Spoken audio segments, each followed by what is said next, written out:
Okay guys, so welcome to today's episode. We'll be talking about Spike in MS Word, Spike in Microsoft Word. It looks amazing, you see, Spike. So now we have some tables like this. We have this table, we have serial number, first runner up, second runner up. Now, what I'm trying to say is that let's say you're having a mistake, probably send click and send click that is here, this is around the side.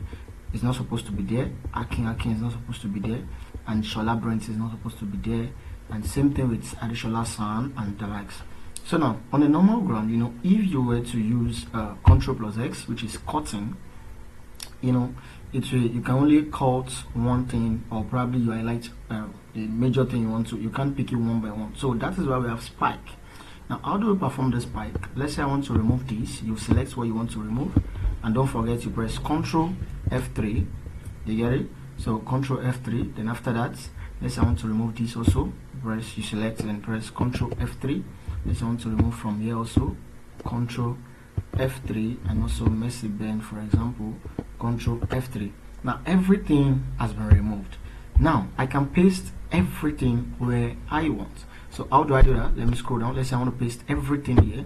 What you will do is you select where you want to paste it, and you press Ctrl Shift F3. Do you observe? Everything has been selected and everything has been removed from the table and pasted here. Do you understand? So that is Spike in Microsoft Word.